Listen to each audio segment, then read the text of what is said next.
Hello, meu povo! Olha quem voltou neste YouTube. Mas resolvi fazer este vídeo por vários motivos. Um é porque eu sempre divido tudo com vocês, tanto as coisas boas e também as coisas como este vídeo não tão boas. Mas eu tenho essa possibilidade de alertar, de mostrar o que está acontecendo comigo, por que não dividir, né? Então, como vocês já viram no título, é por que eu vou ter que tirar o silicone. Então eu vou resumir muito assim a minha história com silicone pra gente chegar nos dias de hoje, né?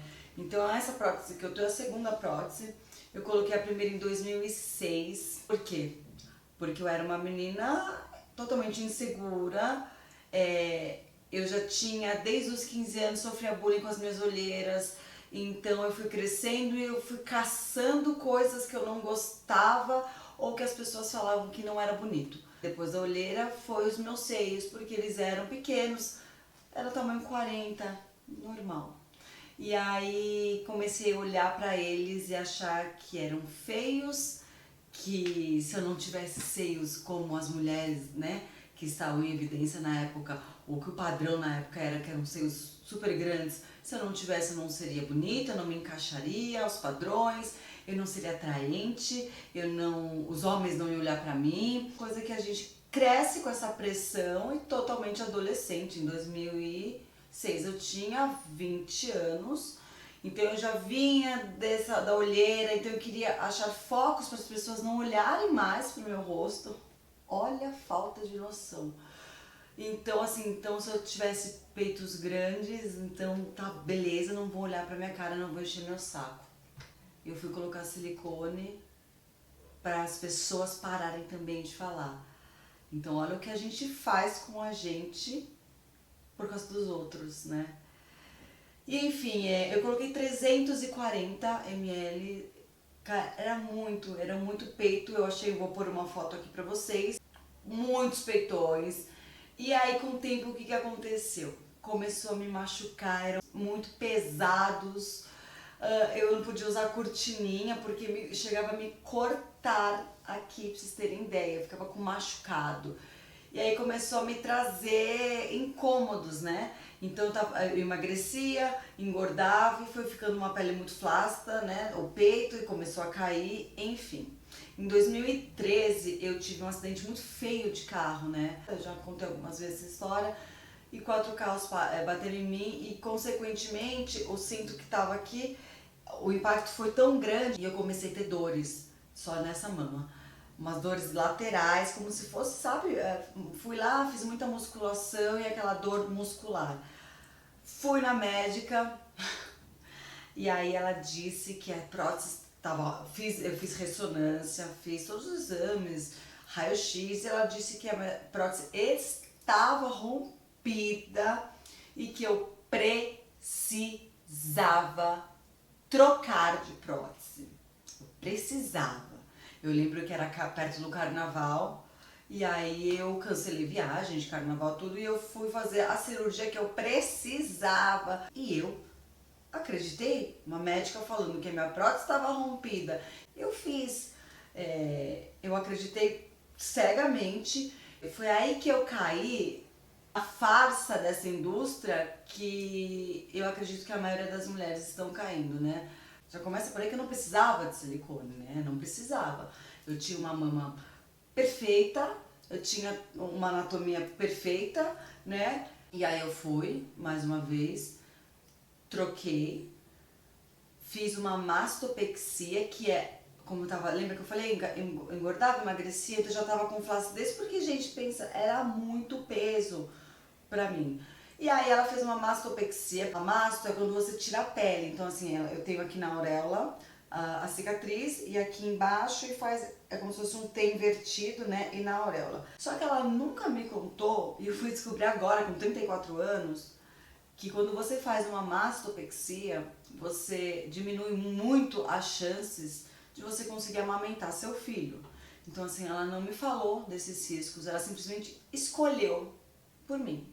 Né? Então assim, hoje eu ainda não tenho filhos e também quando eu tiver, eu não sei se eu já não poderia antes de ter silicone, né, que isso acontece também com algumas mulheres, se por eu ter colocado a primeira prótese não ia conseguir, e por ter feito a mastopexia sem saber, né, dos riscos, se eu vou poder. Quando a gente fala dos riscos do silicone, a gente não está falando dos riscos de uma cirurgia como todo mundo pode, né? Porque tem uma anestesia, intubações, a pessoa é entubada, existem esses riscos de cirurgia, né? Mas nós não estamos falando desses riscos quando a gente fala de silicone.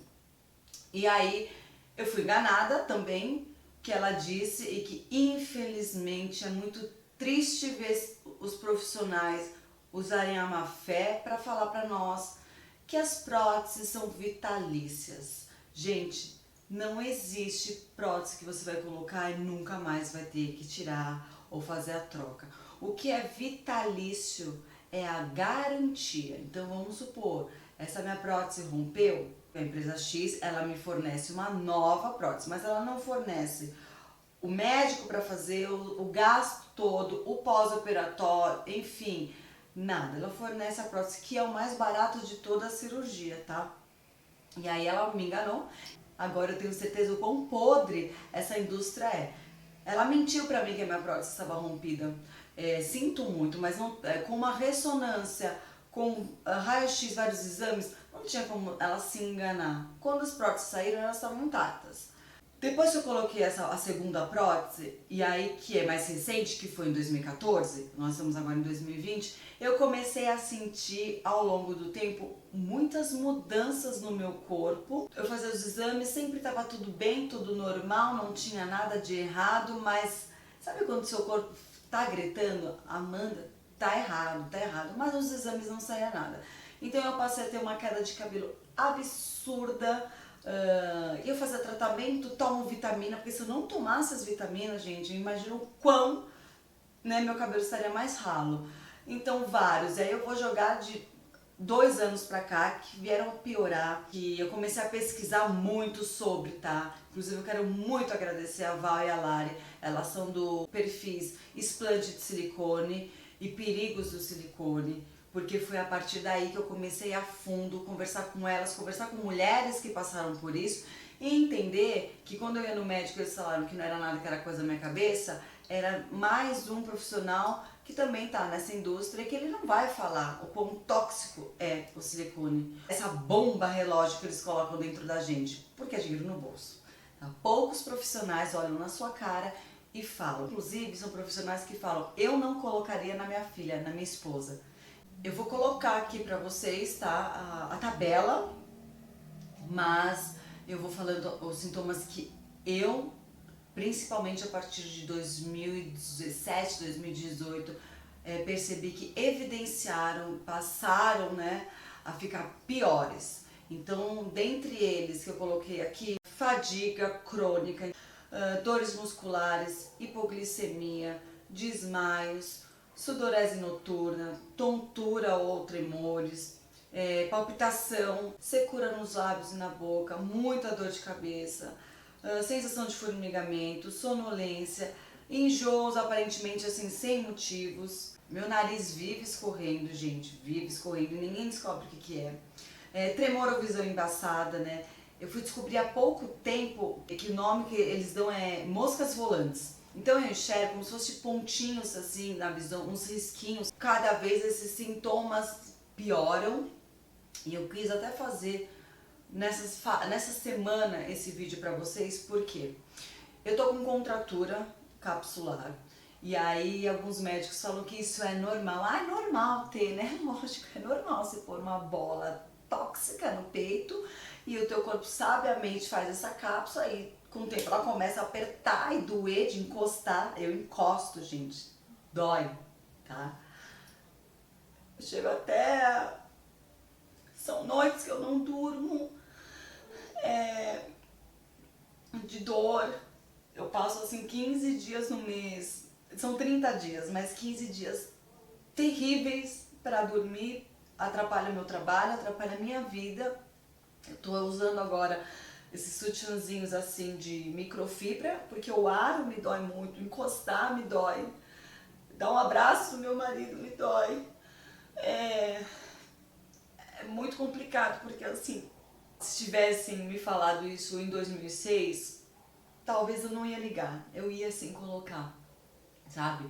Se falassem que é uma bola tóxica que todos os dias, e depois eu vou falar um pouco sobre isso, vai saindo um gel e que vai na minha corrente sanguínea, eu ia falar, ai tá bom, porque quando a gente é mais nova, a gente acha que nunca nada vai acontecer com a gente acha que, ai, mas é uma porcentagem, né, vamos falar, ai, porcentagem da contratura, gente, todo mundo tem contratura, a diferença é que eu já tô num grau maior dessa contratura, né? Quando encapsula, que eles falam que algumas mamas ficam super duras, desregulares, é já um grau muito maior, né? Talvez eu não ia acreditar porque lá atrás fez parte de mim, fez parte da minha construção, da minha autoestima, enfim.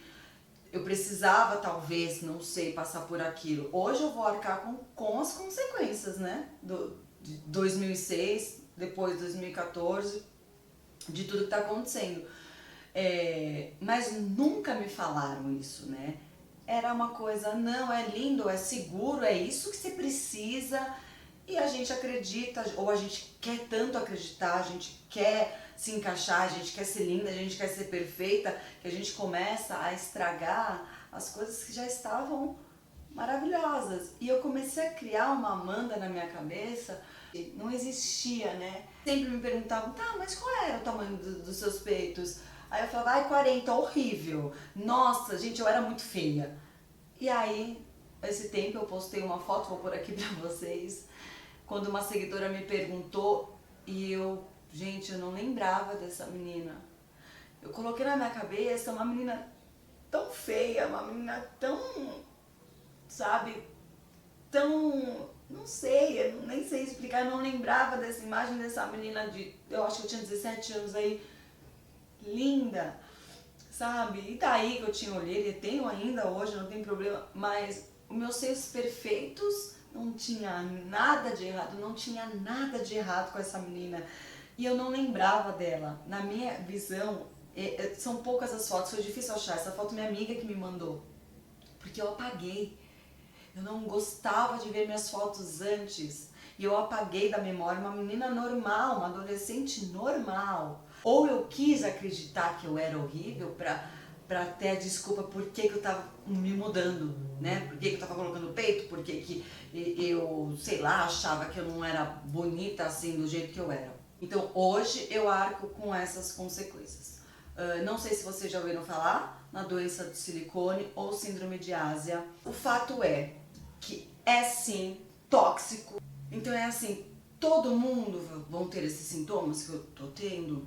Não sei te dizer, gente, mas que todo mundo vai receber uma dose diária desse gel tóxico que tá na gente? Sim, isso é comprovado, é chamado de gel bleed, que é o vazamento desse gel. Não significa, tá, gente, que a prótese rompeu e aí sai, né? Porque o gel ele é um gel coeso. E para fazer esse gel tem metais pesadíssimos, tá? Cancerígenos.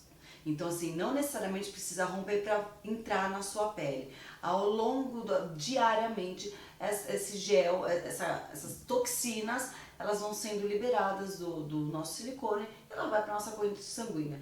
Por isso que existem pessoas que têm doenças autoimunes, outras coisas, porque meu corpo ele tá saturado, ele tá só gritando socorro, e aí você faz um exame, não tem nada. Então eu decidi tanto pela contratura, tanto porque não faz mais sentido eu saber de tudo isso e optar, porque a gente tem duas coisas. De um lado a gente tem um peito que, né, falando ali de padrões é bonito, do outro lado a minha saúde. Meus seios eram lindos do jeito que eram, não sei eu tirando como que vai ficar, se vai conseguir voltar realmente a ser como era antes, mas eu preciso me libertar, eu preciso ter paz, sabe? Ter uma vida saudável. Não faz mais sentido, eu não vejo motivos para eu ficar com essa dor, para simplesmente, ai, tem os seios bonitos porque tem silicone, porque na nossa cabeça esse contorno aqui, gente, o que dá é a bola de silicone, a anatomia do peito normal É só você ver, ela é mais, né, mais caidinha aqui e ela faz mais volume aqui. E cada um tem o seu peito, gente, seja ele o peitinho de pera, sei lá, como é que é chamado. Eu já tô falando que eu vou ter meus peitinhos de ovos fritos, mas vou ser feliz, vou me libertar disso. E aí também me perguntaram, tá, mas você não é mais a favor do silicone? Em mim não faz. Eu falei, lá atrás fez sentido, hoje não faz. Não sou a favor da cirurgia plástica, eu sou a favor, sim. Você tem que fazer o que você quer, mas com consciência. Que te falem, olha Amanda, é o seguinte, você vai pôr, mas vai te acontecer isso. A prótese não é vitalícia, tá? Você tem que trocar, você tem uma manutenção e existe depois que você fizer essa manutenção, você vai passar por outra cirurgia, você vai tomar anestesia geral, você vai ser entubada, vai ser isso. Você tá disposta a tudo isso? Porque alguém fala que seu peito não é bonito? Será que vale a pena mesmo, gente? Então assim, hoje não faz sentido, eu tô na fase de conversar com os médicos. Eu fui em alguns médicos aqui, um desses médicos falou que era coisa da minha cabeça, que nem existe isso. E quando eu falei que eu tava decidida que eu não queria mais silicone, eu ouvi que eu ia ficar feia, que eu não combinava com mama pequena, que eu precisava colocar um silicone, nem que fosse pequeno. Aquilo na hora mexeu muito comigo, porque eu tava ali falando, eu tô com dor, eu não quero mais, eu tenho esse direito, eu não quero, você pode, por favor, tirar?